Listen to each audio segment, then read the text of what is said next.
కూర్చో. గ్రంథవాగ్ధనంబులనినా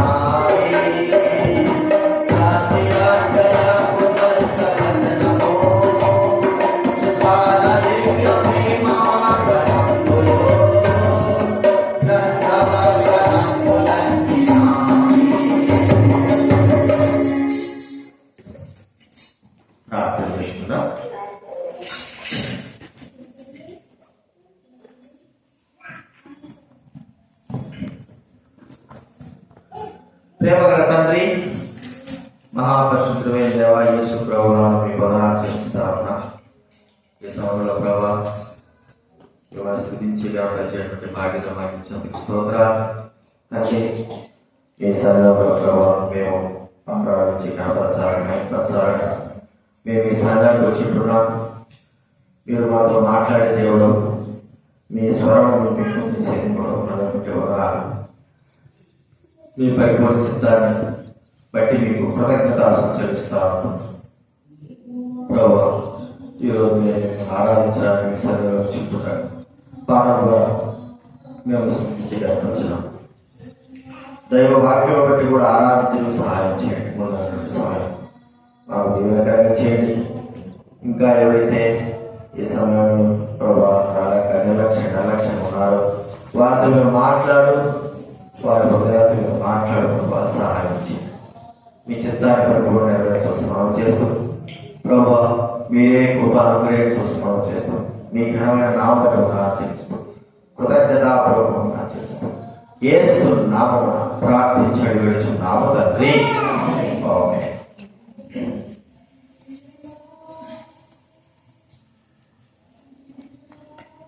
కీర్తన 99వ కీర్తన 99వ కీర్తన.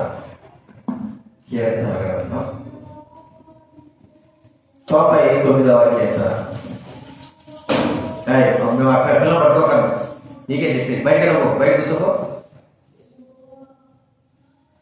ఏడిపిస్తే పిల్లలు అర్జుడి లాగేస్తుంది పిల్ల. బయట కూర్చొని ఆ చేతిలో కూర్చోడు. ఆ పిల్లలు వేయడం అనుకో. 99వ కీర్తన గ్రంథము 3వ వచనం 5వ వచనం కలిసి చదువుకుంటా. 99వ కీర్తన గ్రంథం 3వ వచనం 5వ వచనం మనం అందరం కూడా కలిసి చదువుకుంటాం. అందరూ చదువుతా. భయంకరమైన నీ గొప్ప నామమును వారు స్తుతించెదరు. యెహోవా పరిశుద్ధుడు. 5వ వచనం మన దేవుడు యెహోవాను కనపరచుడి, ఆయన పాదపీఠములకు సాగిలపడి ఆయన పరిశుద్ధుడు. దేవుడి పరిశుద్ధతను గురించి మనం ఎన్ని సంవత్సరాలు ఎన్ని విధాలుగా మనం మరి ధ్యానించినప్పటికీ అవి తరిమి తీరడానికి గొప్పతనం. అది ఆ తండ్రి దేవుడికి మాత్రమే, ప్రభు యేసుక్రీస్తు మాత్రమే సాధ్యము అని మనం చూస్తా ఉన్నాం. కాబట్టి ఆ దేవుడిని మనం స్తుతించి గర్భించి మహిమపరుస్తూ వచ్చారు, ఘనపరుస్తూ వచ్చారు. ఇది కూడా ప్రభువు మనము దైవికంగా ప్రభువును మనం ఎలాగా స్తుతించాలో, మరి ఆ పరిశుద్ధ దేవుడు ఎలా కనపరుస్తున్నాం దైవవాక్యం ద్వారా మనం కొన్ని చూసుకుందాం. లూకా రాసిన సువార్త 18వ అధ్యాయం. లూకా రాసిన సువార్త 18వ అధ్యాయం.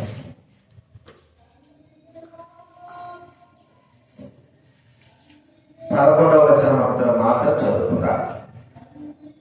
లూకా రాసిన సువార్త 18వ అధ్యాయము 11వ వచనం అంతా చదువుకుందా. లూకా రాసిన సువార్త 18వ అధ్యాయము 11వ వచనం అందరూ చదువుకుందా. పరిచయుడు నిలబడి, దేవా, నేను చోరులను, అన్యాయస్తులను, వ్యభిచారులైన ఇతర మనుషుల వలనైనను ఈ సుంకరి వలనైన ఉండనందుకు నీకు కృతజ్ఞతాస్తుతులు చెల్లించుతున్నాను. అదే రీతిలో కీర్తన గ్రంథం 8వ అధ్యాయం. బైబిల్ మధ్యలో నుంచి అంటే బైబిల్ మధ్యలో అంటే మీకు అర్థమైపోయాలి. 455 పైన పేజీ నెంబర్ ఉంటుంది. బైబిల్ మధ్యలో నుంచి 455 8వ అధ్యాయం. 455 8వ అధ్యాయము. మరి 3వ వచనం, 4వ వచనము, 5వ వచనం అందరూ చదువుకుందా. బైబిల్ మధ్యలో నుంచి 455 కీర్తన గ్రంథం 7వ అధ్యాయం 3, 4, 5 అందరూ చదువుకుందా. నీ చేతి పని అయిన నీ ఆకాశములను నీవు కలగజేసిన చంద్ర నక్షత్రం నేను చూడగా, నీవు మనిషిని జ్ఞాపకం చేసుకోవడం వాడేపాటి వాడు, నీవు నరపుత్రుని దర్శించడం వాడేపాటి వాడు. 5వ వచనం, దేవుడి కంటే వాడిని కొంచెం తక్కువ వాడిగా చేసి ఉన్నావు, మహిమా ప్రభావంతో వారికి కిరీటం ధరింపజేసి ఉన్నావు. ఇక్కడ లోకాసువార్తను చదువుకున్నా, నేను చోరులైనను దొంగలైనను ఈ శుద్ధులైన ఉన్ననందుకు అని పరిచయుడు యొక్క ప్రార్థన చూస్తున్నా. అంటే పరిచయుడు అతిశయముగా, ఒకవేళ గర్భరీతిగా తాను పరిచయుడని, తాను యూదుడని, మరి ధర్మశాస్త్రాన్ని అనుసరిస్తున్నానని అనేటువంటి అతిశయపు మానవులతో వీళ్ళ వల్ల నేను ఉండనందుకు నీకు కృతజ్ఞతలు చెల్లిస్తున్నానని చెప్తున్నాను. అయితే మనం ఏ పాటి వారమే బైబిల్ గ్రంథంలో దావీదు మహారాజు బహు స్పష్టంగా చెప్తున్నాడు.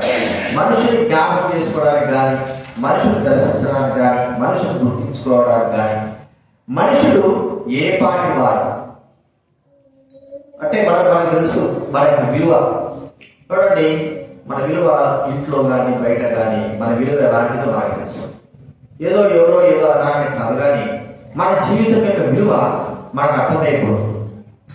కాబట్టి మనుషుడు ఏ పాటి వాడు, వాడిని దర్శించాలి ఏ పాటి వాడు, దేవుడు చేసినటువంటి సృష్టిని మనం ఒకసారి గుర్తించగలిగితే మనుషుడు దేనికి పనికిరాడో మనం గుర్తించుకోవాలి.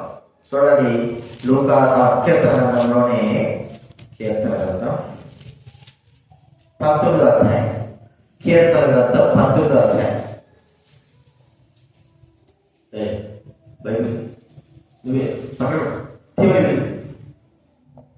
కీర్తన 19వ అధ్యాయం మొదటి 2 వచనాలు చదువుకుంటా. మొదటి 2 వచనం దాంట్లో 460 పేజీ, అక్కడి పక్కనే 460 పేజీ 19వ అధ్యాయం పక్కకి 462 పేపర్ ఇవ్వండి. 19వ అధ్యాయం మొదటి 2 వచనం అందరూ చదువుతాం. ఆకాశంలో దేవుడి మహిమను వివరిస్తున్నవి, అంతరిక్ష వారి చేతి పని ప్రచురపరుస్తున్నది, పగటికి పగలు బోధ చేస్తున్నది, రాత్రి రాత్రి జ్ఞానము తెలుపుతున్నది. అంటే ఆకాశములు మహిమను, దేవుడి మహిమను, అంతరిక్షం ఆయన చేతి పని వివరిస్తా. ఎంతటి గొప్ప అంతరిక్షం! ఆయన ఆకాశంలో ఉన్నటువంటి గొప్ప ఆ నక్షత్రాలు కావచ్చు, లేదా సూర్యుడు చంద్రుడు కావచ్చు, ఆ భూమిలో ఉన్న గ్రహాలు కావచ్చు, ఇవన్నీ కూడా ఎంతో గొప్ప. అవి వివరించలేనంత గొప్పగా ఉంటున్నాయి. మరి అవి ఎంత గొప్పవైతే లోకంలో సృష్టింపబడేటువంటి, భూమి సృష్టింపబడినటువంటి ఈ యొక్క ప్రాంతాలు కావచ్చు, జంతువులు కావచ్చు, మరి పక్షులు కావచ్చు, లోపల జలచరాలు కావచ్చు, ఎంత గొప్పగా ప్రభువు వాటిని సృష్టించాడు, కవచేశాడంటే వాటిని మనం వివరించలేము. వాటి యొక్క గొప్పతనం ముందు మానవులుగా మనము లెక్కేసుకుంటే దేనికి పనికిరాము అనేది మనం ఒకసారి గుర్తించుకోవాలి. లోక సృష్టికి ముందు, ఆ గొప్పతనాల ముందు మనం ఒకసారి పరీక్షించుకోగలిగితే మనం దేనికి పనికిరాము, మనము మన విలువ వ్యర్థము అని మనం ఒకసారి గుర్తించుకోవాలి. అయితే దేవుడు లోకంలో ఉన్న దానికంటేనూ, లోకంలో ఉన్నటువంటి వాటన్నిటికంటే మనుషుని కంటేనే అత్యధికంగా విలువైనటువంటి ఎన్నో ఉన్నాయి. అంతరిక్షం కావచ్చు, భూమి మీద కావచ్చు. అయితే వీటన్నిటినీ దేవుడు ప్రేమించాలి. దేవుడు ఏ పాటే వాడైనా మానవుని ఎలాగా భూమి మీద ఉన్న వాటన్నిటికంటే మానవుడు వ్యర్థమైన వాడుగా ఉంటున్నాడు. మరి అన్నిటికంటే మానవుని విలువ చాలా స్వల్పమైనది. ఏ పాటి వాడు, ఎలాంటి వాడు, ఎన్నిక చేసుకోవడానికి మానవుని యొక్క ఘనత ఏమిటి, మానవ యొక్క గొప్పతనం ఏంటంటే ఏమీ లేదని నాకు ఆలోచన. ఈ లోకంలో అందరి దృష్టిలో, లేక లోకం దృష్టిలో అన్నిటికంటే విలువ లేదు మానవుడి జీవితము. ప్రేమించడానికి కూడా యోగ్యత మానవ జీవితము. దేవుడు ప్రేమించడానికి ఇష్టపడ్డాడు. లోకంలో మానవుడికి విలువ దేనికి పనికిరాకపోతే దేవుని యొక్క విలువ మానవ పెట్టిందంటే ప్రేమించినాడు. మనకు తెలుసు యోహాను సువార్త 3వ అధ్యాయం, యోహాను రాసిన సువార్త 3వ అధ్యాయం మొదటి వచ్చిన చదువుతుందా? యోహాను సువార్త 3వ అధ్యాయము మొదటి 16వ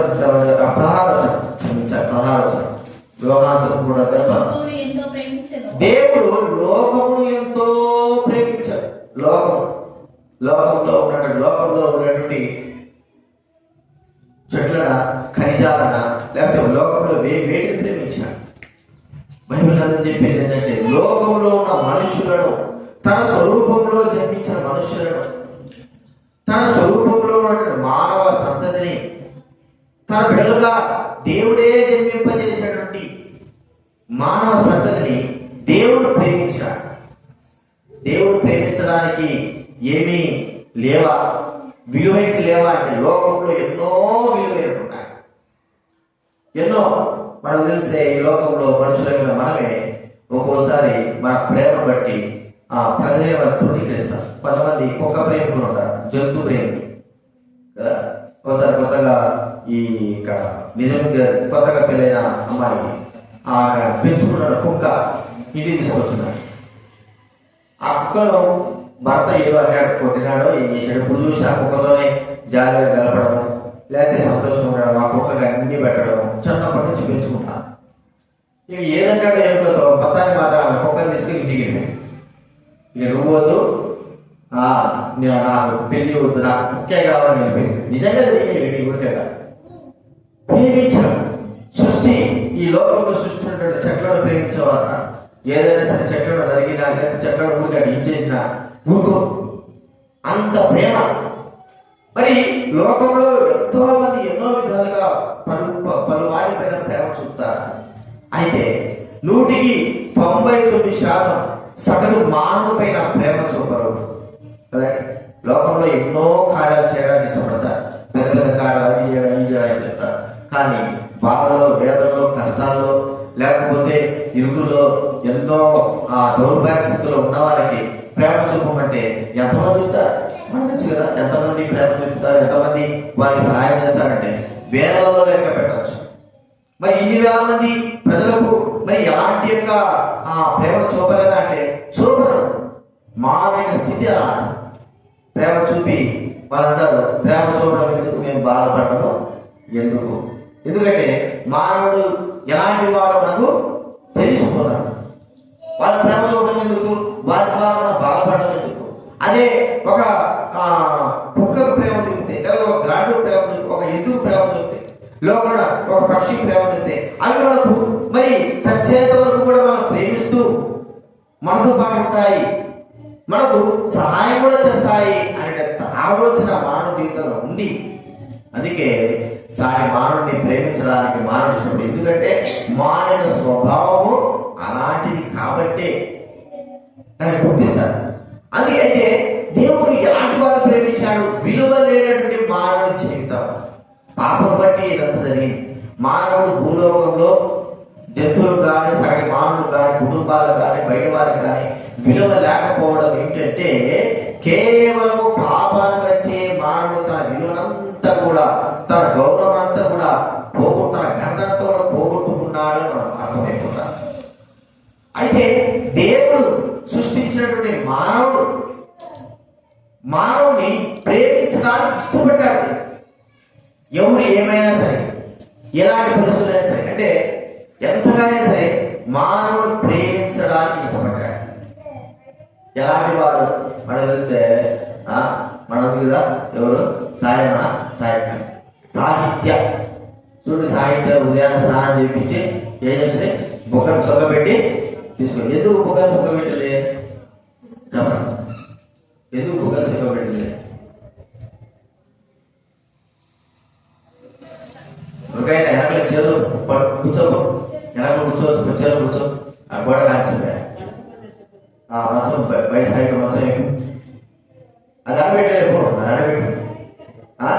ఎందుకు బుక్కను సొగ్గబెట్టింది పిల్లకి చెప్పండి.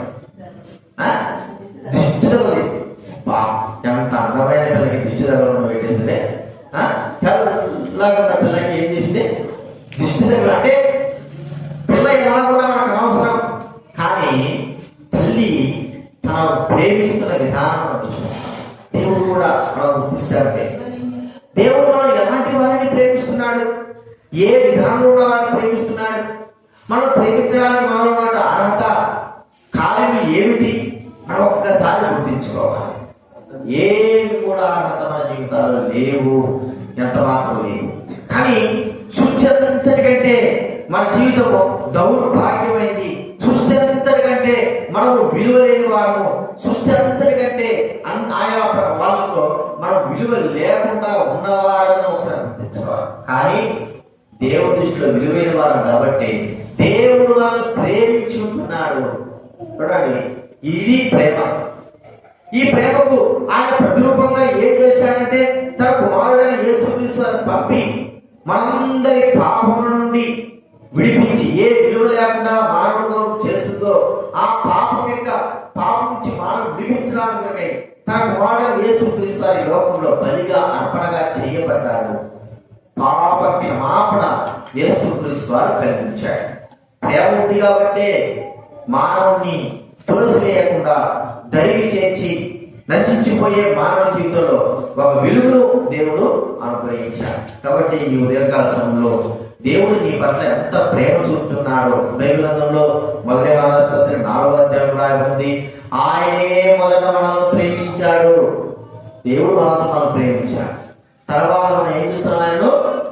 ఆయనే మొదట మనం ప్రేమించి తన కుమారుడు యేసుక్రీస్తుని పంపి మన కొరకు తన సమస్తాన్ని అర్పించాడు. విలువ లేని మనకు విలువైన దేవుడు, గొప్ప దేవుడు మనకు విలువను కలిగించడానికి కొరకై, మన పాపను విడిపించడానికి కొరకై ఆయన దిగి రావాల్సి వచ్చింది అని మనం ఒకసారి గుర్తుంచుకోవాలి. అంత మాత్రమే కాదు, ఇది మొట్టమొదటి చూస్తున్న మానవ జీవితం ఎలాంటిది లోకంలో మనకు తెలుసు. అయితే దేవుడి దృష్టిలో ఎలా ఉందంటే ఆయన ప్రేమించి తన ప్రాణాన్ని సంపూర్ణంగా మన కొరకై అర్పించి ఉంటున్నాడని మనం గుర్తించుకోవాలి. రెండోది మనం చూస్తా ఉంటే చూడండి, యెషయా గ్రంథం 4వ అధ్యాయం దేవుడి దృష్టిలో మానవుడు ఎలాగ ఉన్నాడు, పరిశుద్ధుడైన దేవుడి దృష్టిలో. యెషయా గ్రంథం 4వ అధ్యాయం 7వ వచనంలో కూడా యెషయా గ్రంథం 4వ అధ్యాయం 7వ వచనం. యెషయా, నా మహిమ నిమిత్తము నేను సృజించిన వారిని, నా నామం పెట్టబడిన వారందరినీ తెప్పించుమో, నేనే వారిని కలుగజేసి వారిని పుట్టించిన వాడు నేనే. నా మహిమ నిమిత్తము నేను సృజించిన వారిని.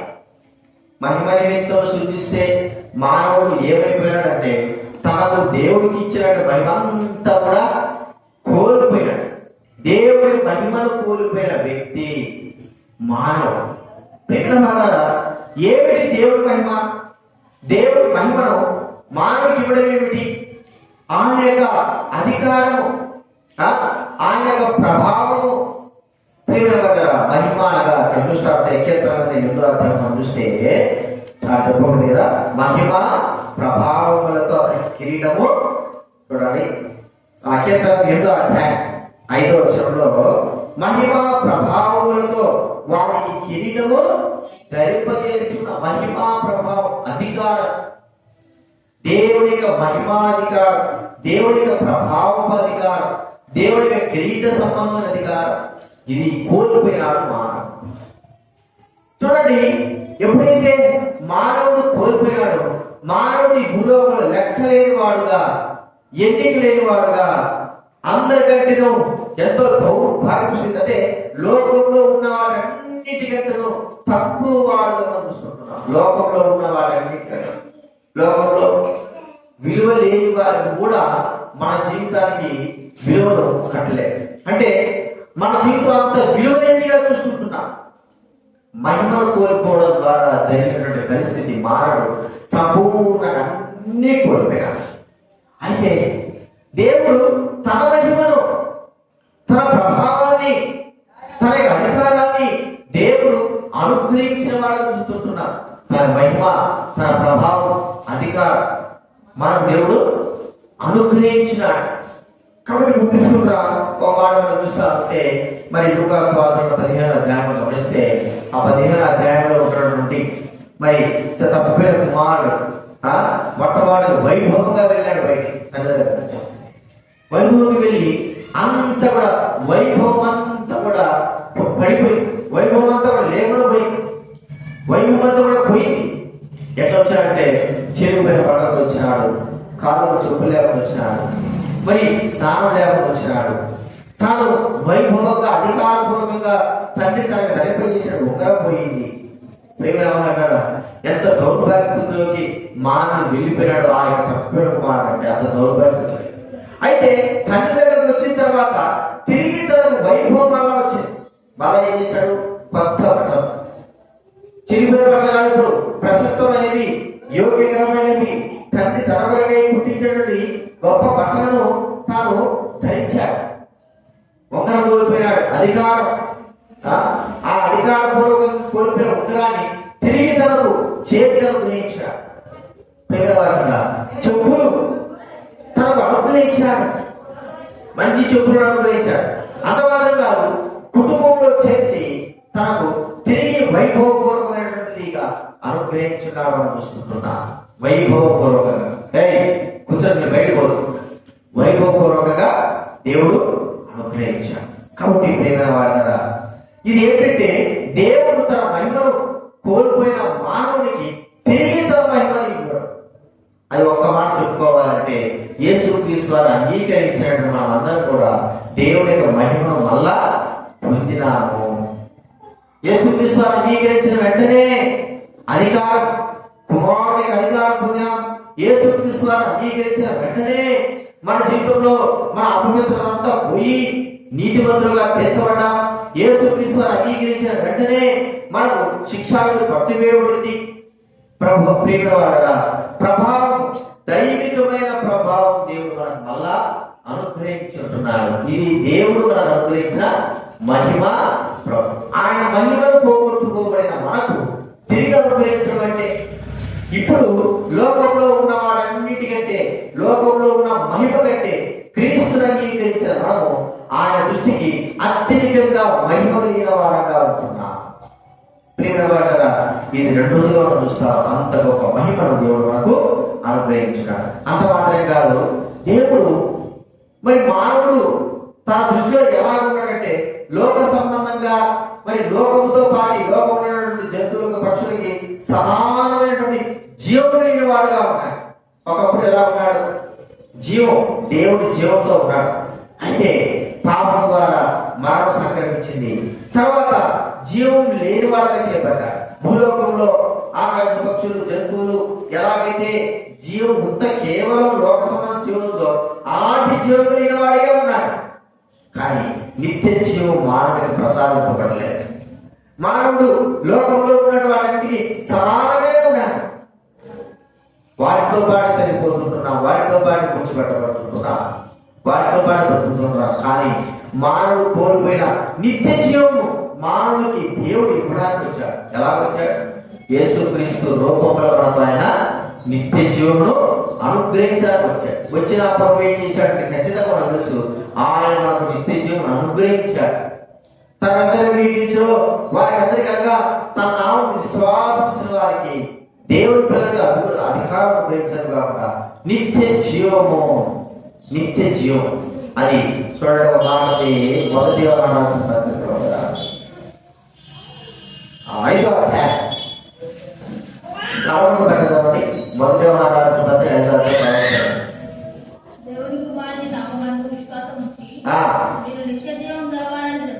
నిత్య జీవము గలవాలని తెలుసుకున్నట్లు ఈ సంగతులను మీకు రాస్తున్నాను.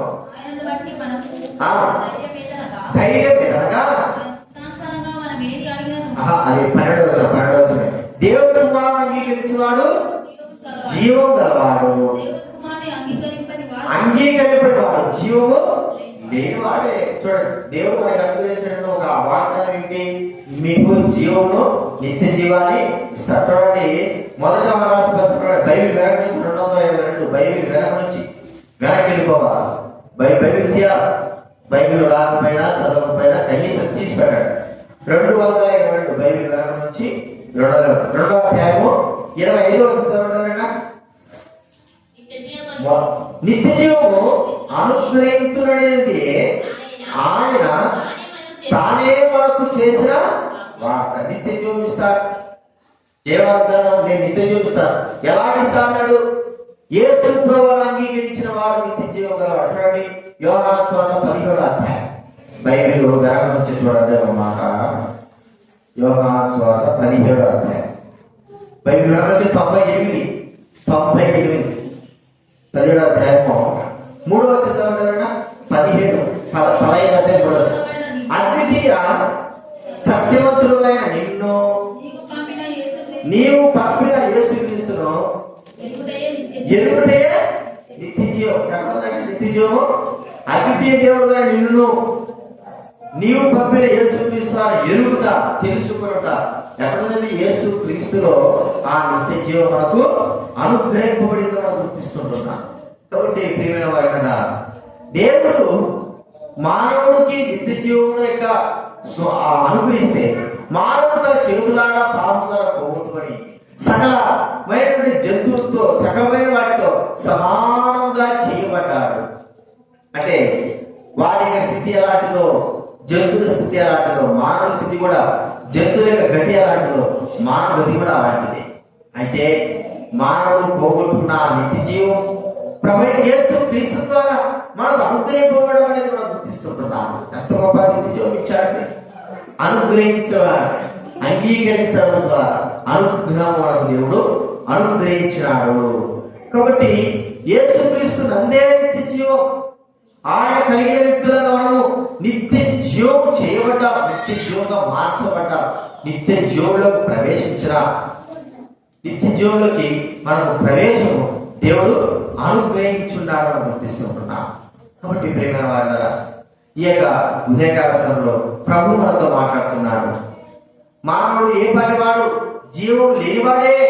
అయితే ప్రభు యేసు క్రీస్తుని బట్టి మనకు నిత్య జీవాన్ని ప్రసాదించినాడు. ఆయనను బట్టి మనకు అనుగ్రహించిన నిత్య జీవము మనం లోకంలో ఉన్న వారందరికంటే అత్యధిక విలువైన వారుగా చేయడము మనం గుర్తిస్తాం.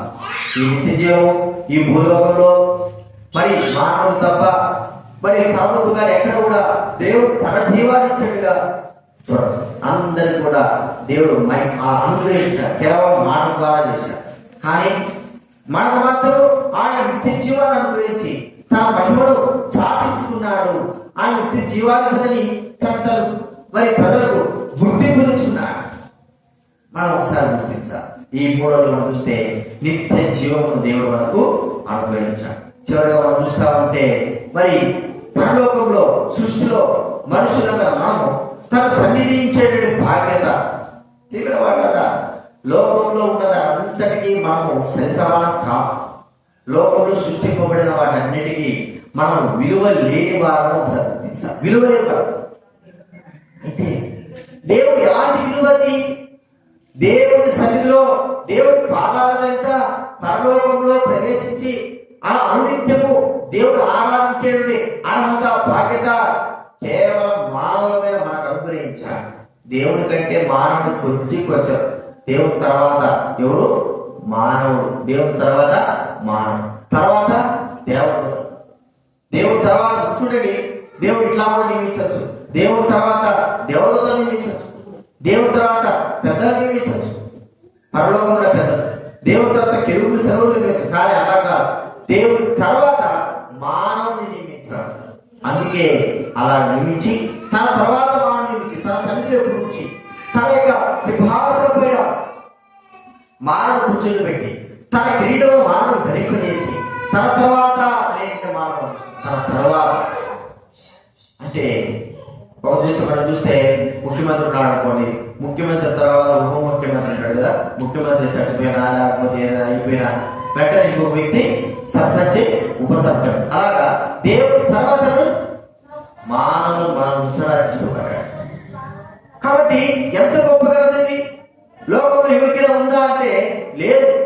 నా తర్వాత అంటారు, నా తర్వాత నా కొడుకు అండి, నా తర్వాత నా కుమారుడు అండి. ఒక ఆస్తి కావచ్చు, ఏదైనా సరే, ఉద్యోగాలు కాలేదే ఆ ప్రాపర్టీ కావచ్చు, దేనికైనా సరే నా తర్వాత నా ఇంటికి యజమానులు. మరి దేవుడి తర్వాత ఎవరు అంటే మనమే. ఎంత గొప్ప బాధ్యత ఉంది. లోకంలో మనకు ఎలాంటి విలువ ఉంది మనకు తెలుసు. లోకమంతా కూడా మనకు ఎలాగ విలువిస్తుందో మనకు తెలుసు. కానీ దేవుడు ఇచ్చిన విలువ ఏంటంటే నా తరువాత అనే మాట. ఆయన తర్వాతనే తక్కువ వాడిగా మాట కదా. బైబిల్ అందులో కీర్తన చూస్తే బైబిల్ అందులో 755 4వ అధ్యాయం 8వ అధ్యాయము 4, 5,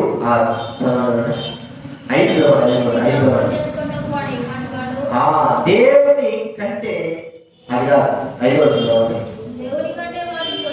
దేవుడి కంటే వాడిని కొంచెం తక్కువ వాడిగా చేస్తారు. దేవుడి కంటే కొంచెం తక్కువ వాడిగా. లోకంలో మరి దేవదూతలు ఎలా ఉన్నాడు? దేవుడి కంటే ఎంతో అధోగతిలో ఉన్నారు. కానీ దేవుడి కంటే కొంచెం తక్కువ వాడిగా చేయబడ్డాడు. మహిమా కిరీటాలు ధరింపజేయబడ్డాడు. మానవుడు ఎంత గొప్ప అర్హత దేవుడు మానవుడికి ఇచ్చాడంటే ఎవరు కూడా లేదు. చూడండి, మనం ఒకసారి చూస్తే అసూయ అనేది దేవతలకు రావాలి. అసూయ దేవతలకు రావాలి. సగం అక్కడ ఉన్న పెద్దలకు రావాలి. అక్కడ నుండి కెరువులు స్వరూపులకు రావాలి. ఎందుకంటే మాకంటే వారు ఎంతో తక్కువైన వారు, కానీ మాకు పైన నిపించరావు, మీకు తర్వాత నిపించరావు. ఏది ప్రభా? వారు ఏ పాటి వారు? లోకంలో ఉన్నటువంటి జంతువులకి, పక్షులకి, లోక సృష్టికే వారు సరిసమానులు కారే. మరి మాతో వారు సరిసమానం అవుతారా? కాదు. మరి అయితే వారిని మీకంటే తక్కువ వారిగా చేయడం అనేది మరి ఆ యొక్క దేవతలు అసూయపడి ఉండొచ్చు, పడాలి. కానీ అలా జరగలేదు. ప్రేమ వారిగా దేవుడి కంటే మానవుడు తక్కువ వారిగా చేసి దేవుడు ఏం చేసినట్టే తన మహిమా కిరీటంలో ధరింపజేసి తన సింహాసనంలో కూర్చొని తన పరిశుద్ధులను ప్రజలకు చాటించేవాడుగా చూస్తా ఉంటున్నాం. ఇది దేవుడి యొక్క గొప్పతనం. ఏ పాటి వారమే మనం అనుకున్నంత మాత్రం కాదు, కానీ దేవుడి దృష్టిలో మాత్రమే ఈ గొప్పతనాలు. మానవ దృష్టిలో మనము అందరికంటే అధోగతిలో ఉన్నవారు. మరి మానవ దృష్టిలో అందరికంటే అధోస్థితిలో ఉన్నవాళ్ళమే. కానీ దేవుడు మాత్రం మనల్ని ఎంతో గొప్పగా మరి తనకంటే గొప్పవారుగా మరి తక్కువ వారిగా చేసి మనకు మహిమా కిరీటము ధరింపజేసి మనల్ని మరి తన సింహాసనం కూర్చోబెట్టడం మనం చూస్తాం. ఈ 4 విషయాలు మనం గుర్తించుకోవాలి. మనం ఏ పాటి వారిని దేని చెందుతాం, దేనితో సమానంలో పోల్చుకోగలం. ఈ లోకంలో ఉన్న వాటన్నిటికీ సమానంగా పోల్చుకున్నప్పటికీ కూడా మన విలువ తక్కువే, కేవలం ఆపాదన.